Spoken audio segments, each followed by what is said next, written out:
আৰু এই মুহূৰ্তত অসমৰ প্ৰত্যেকগৰাকী জনতালৈ দিবলৈ ওলাইছো ডাঙৰ খবৰ। আজি হৈছে 2 জানুৱাৰী। আজি অসমৰ লাখ লাখ দুখীয়াসকললৈ কেইখনমান চৰকাৰী আঁচনিলৈ দিবলৈ ওলাইছো ডাঙৰ খবৰ।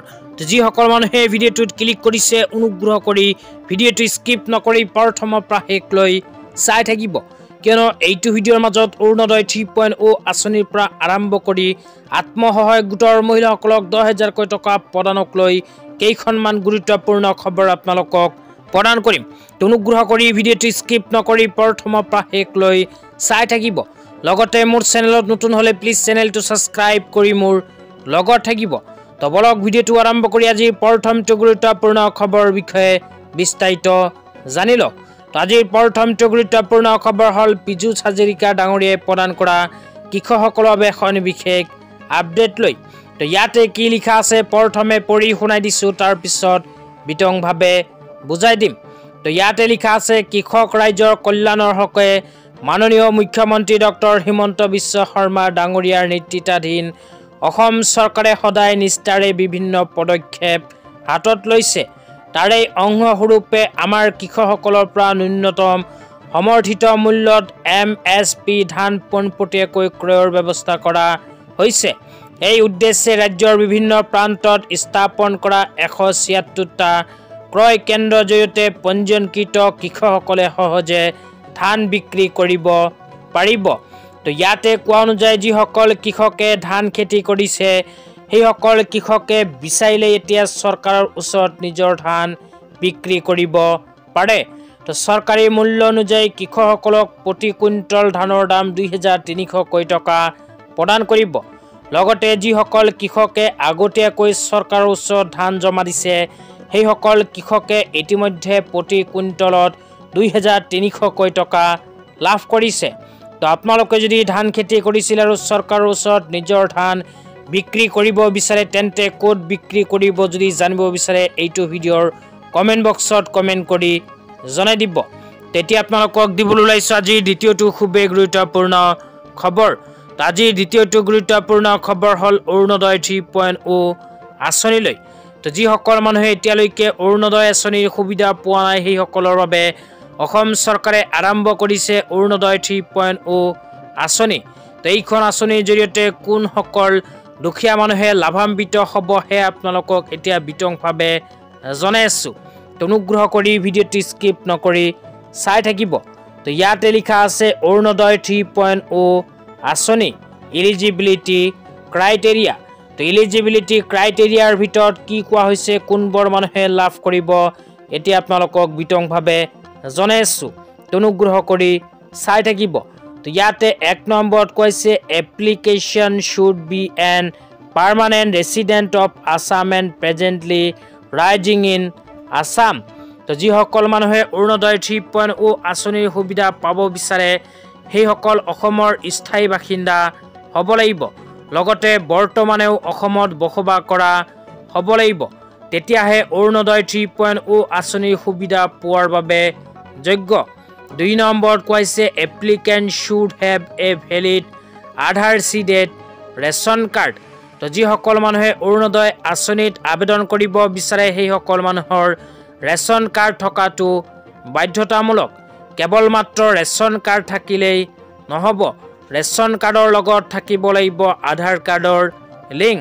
তো আপোনালোকৰ যদি ৰেচন কাৰ্ডৰ লগত আধাৰ কাৰ্ড লিংক হৈ আছে তেন্তে অৰুণোদয় 3.0 আঁচনিৰ সুবিধা আপোনালোকে লাভ কৰিব। তো যিসকল মানুহৰ ৰেচন কাৰ্ড আছে কিন্তু ৰেচন কাৰ্ডৰ লগত আধাৰ কাৰ্ড লিংক নাই সেইসকল মানুহে অৰুণোদয় 3.0 আঁচনিৰ সুবিধা লাভ নকৰে। তাৰপিছত 3 নম্বৰত কোৱা হৈছে অন ৰেচন কাৰ্ড 1 অৰুণোদয়। তো এখন ৰেচন কাৰ্ডৰ জৰিয়তে এখন দুখীয়াই লাভ কৰিব অৰুণোদয় আঁচনি। তো প্ৰতিখন ৰেচন কাৰ্ডৰ জৰিয়তে এজনকৈ হিতাধিকাৰীক অৰুণোদয় আঁচনিৰ সুবিধা প্ৰদান কৰিব। তো আপোনালোকে যদি অৰুণোদয় 3.0 আঁচনিত আবেদন কৰিছে তেন্তে এইটো ভিডিঅ'ৰ কমেণ্ট বক্সত কমেণ্ট কৰি জনাই দিব। তেন্তে ইয়াৰ নেক্সট ভিডিঅ'ত আপোনালোকক জনাম যে কোনবোৰ মানুহে অৰুণোদয় 3.0 আঁচনিৰ সুবিধা পোৱাৰ বাবে যোগ্য নহয়। তেতিয়া আপোনালোকক দিবলৈ ওলাইছোঁ আজিৰ তৃতীয়টো খুবেই গুৰুত্বপূৰ্ণ খবৰ। আজিৰ তৃতীয়টো গুৰুত্বপূৰ্ণ খবৰ হ'ল টাইম 8ৰ ফালৰ পৰা কেইদিনমান আগত প্ৰদান কৰা আত্মসহায়ক গোটৰ মহিলাসকলৰ বাবে এখন বিশেষ আপডেট লৈ তো ইয়াতে আত্মসহায়ক গোটৰ মহিলাসকলৰ বিষয়ে কি লিখা আছে পঢ়ি আপোনালোকক জনাই দিছো। তো ইয়াতে লিখা আছে মোৰ জন্মদিনৰ দিনাই আত্মসহায়ক গোটৰ মহিলাক 10,000 টকা দিম। বিহালীৰ পৰাই আৰম্ভ হ'ব এই প্ৰক্ৰিয়া। অসমৰ মাননীয় মুখ্যমন্ত্ৰী ডাঙৰীয়াই কেইদিনমান আগত বিহালীত এখন মিটিঙত এনেকুৱাকৈ আত্মসহায়ক গোটৰ মহিলাসকলক 10,000 টকা প্ৰদানৰ বাবে মন্তব্য কৰিছিল যে যিসকল আত্মসহায়ক গোটৰ মহিলাসকলে 10,000 টকা পোৱাৰ বাবে মুখ্যমন্ত্ৰী মহিলা উদ্যমিতা অভিযান আঁচনিৰ ফৰ্ম ফিল-আপ কৰি জমা দিছিল সেইসকল আত্মসহায়ক গোটৰ মহিলাক অহা 1 ফেব্ৰুৱাৰী তাৰিখে প্ৰদান কৰিব 10,000 টকা।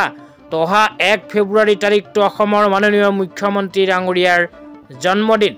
অসমৰ মাননীয় মুখ্যমন্ত্ৰী ডাঙৰীয়াৰ জন্মদিনৰ দিনাখনেই আত্মসহায়ক গোটৰ মহিলাসকলৰ 10,000 টকা ৰিলিজ কৰিব। তো আপোনালোকে যদি 10,000 টকা পোৱাৰ বাবে ফৰ্ম ফিল-আপ কৰি জমা দিছে তেন্তে নিশ্চয় এইটো ভিডিঅ'ৰ কমেণ্ট বক্সত কমেণ্ট কৰি জনাই দিব। তেতিয়া আপোনালোকক দিবলৈ ওলাইছোঁ আজি চতুৰ্থটো খুবেই গুৰুত্বপূৰ্ণ খবৰ। তো আজি চতুৰ্থটো গুৰুত্বপূৰ্ণ খবৰ হ'ল খেতি বাতি কৰা কৃষকসকলৰ বাবে। তো আপোনালোকে মোবাইল স্ক্ৰীনত চাব পাইছে খেতি বাতি কৰা কৃষকসকলৰ বাবে এনেকৈ এখন আপডেট ইতিমধ্যে আমাৰ হাতত আহি পৰিছে। তো কৃষকসকলক সকাহ প্ৰদানৰ লক্ষ্যৰে ভাৰত চৰকাৰে ঘোষণা কৰিছে PMFBY আঁচনি।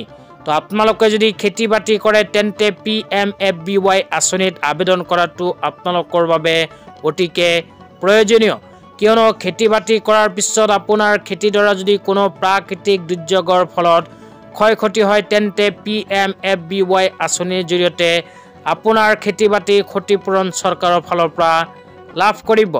তো ইয়াতে কোৱা অনুযায়ী যিসকল কৃষকে বড়ো ধান আৰু কুঁহিয়াৰৰ খেতি কৰিব সেইসকল কৃষকে অহা 15 ফেব্ৰুৱাৰী 2025 তাৰিখৰ পূৰ্বে PMFBY আঁচনিত কৰিব লাগিব আবেদন। তো আপোনালোকে বড়ো ধান আৰু কুঁহিয়াৰ যদি খেতি কৰে তেন্তে অহা 15 ফেব্ৰুৱাৰী তাৰিখৰ পূৰ্বে কৰি ল'ব আবেদন। তো আপোনালোকে PMFBY আঁচনিৰ বিষয়ে যদি সবিশেষ জানিব বিচাৰে তেন্তে আপোনাৰ জিলাৰ কৃষি বিষয়াৰ কাৰ্যালয়, মহকুমা কৃষি বিষয়াৰ কাৰ্যালয় বা সংশ্লিষ্ট বীমা কোম্পানীৰ সৈতে যোগাযোগ কৰিব পাৰে, অথবা চৰকাৰে 2খন ফোন নম্বৰ মুকলি কৰিছে। এই 2খন ফোন নম্বৰত ফোন কৰিও সবিশেষ জানিব পাৰিব। তো ফোন নম্বৰবোৰ হ'ল 7065514447, দ্বিতীয়টো ফোন নম্বৰ হ'ল 144447। এই দুটা ফোন নম্বৰৰ ভিতৰত যিকোনো এটা ফোন নম্বৰত ফোন কৰি আপোনালোকে PMFBY আঁচনিৰ বিষয়ে সবিশেষ জানিব পাৰিব। তো আজি ইমানেই। ভিডিঅ'টো চাই কেনে পালে নিশ্চয় কমেণ্ট বক্সত কমেণ্ট কৰি জনাই দিব, লগতে মোৰ চেনেলটো ছাবস্ক্ৰাইব কৰি মোৰ লগত থাকিব। তো